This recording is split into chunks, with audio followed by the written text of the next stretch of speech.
박 할아버지는 올해로 80을 넘겼다.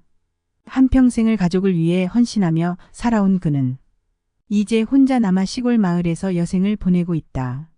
남편을 먼저 보내고 자녀들도 모두 도시로 떠나 독립한 후 할아버지는 외로움과 불안감에 시달리기 시작했다. 이 이야기는 박 할아버지의 실제 경험을 바탕으로 나이가 들수록 혼자가 되어야 하는 이유와 그 과정을 상세히 이야기한다.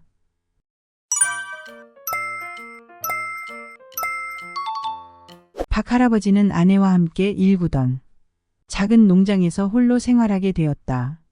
자녀들은 모두 도시로 떠나 각자의 가정을 꾸렸고 할아버지는 갑작스러운 혼자만의 생활에 적응해야 했다. 처음에는 외로움이 몰려왔다. 매일 아침 함께 마시던 차 한 잔, 함께 나누던 대화가 사라진 빈자리는 그의 마음을 텅 비게 만들었다. 할아버지는 밤이면 깊은 불안감에 사로잡혔다. 내가 이렇게 혼자 남게 될 줄은 몰랐지. 가슴속 깊은 곳에서 올라오는 외로움과 불안감은 그를 점점 더 힘들게 했다.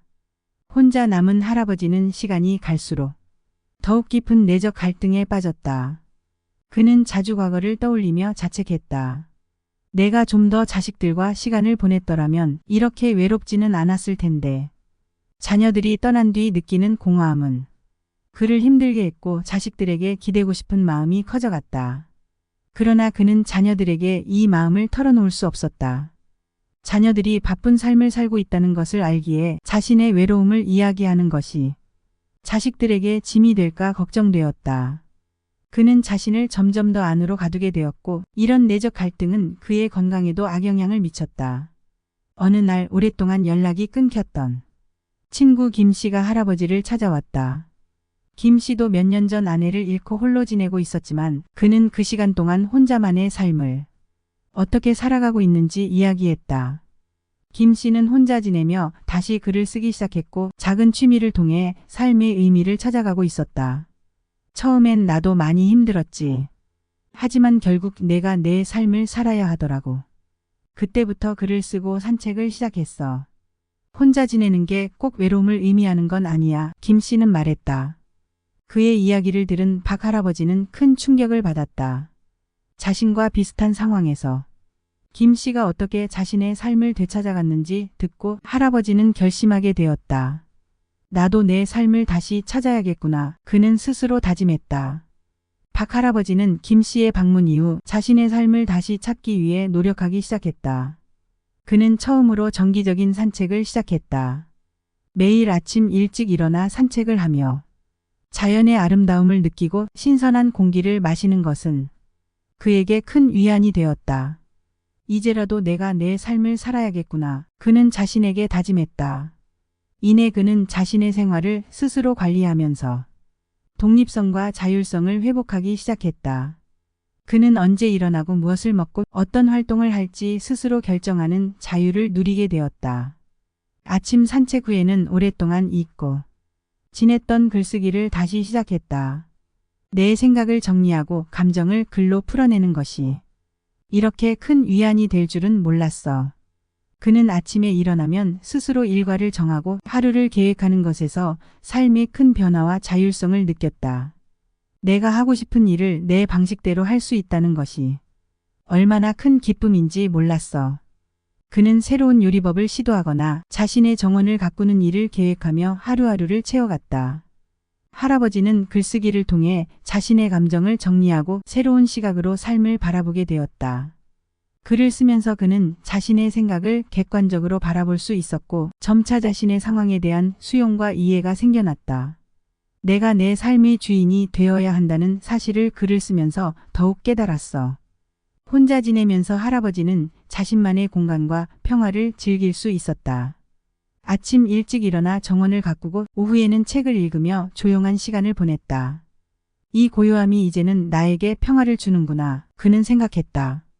저녁에는 라디오를 들으며 하루를 마무리하는 것이 그의 일상이 되었다. 할아버지는 정원을 가꾸는 일에 큰 기쁨을 느꼈다.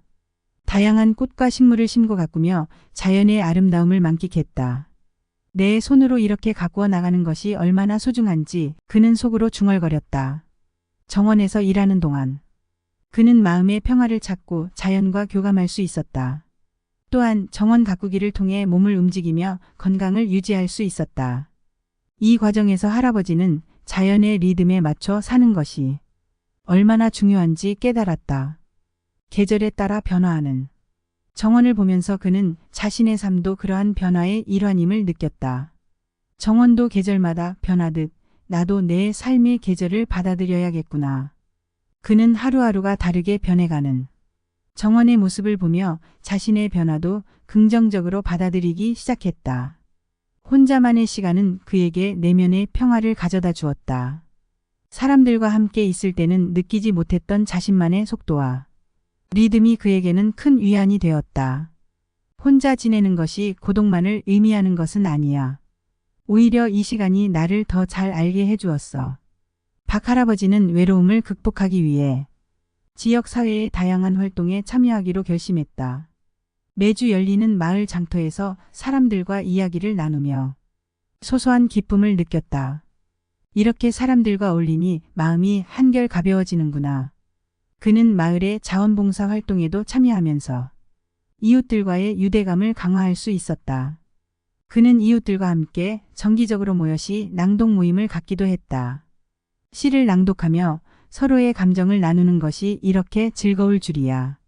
이러한 활동들은 그의 삶에 활력을 불어넣어 주었다. 시 낭독 모임에서는 다양한 주제의 시를 함께 읽고 토론하며 문학적 교양을 쌓을 수 있었다. 이는 그의 정신적 만족감을 높여주었고 새로운 친구들을 사귈 수 있는 기회가 되었다.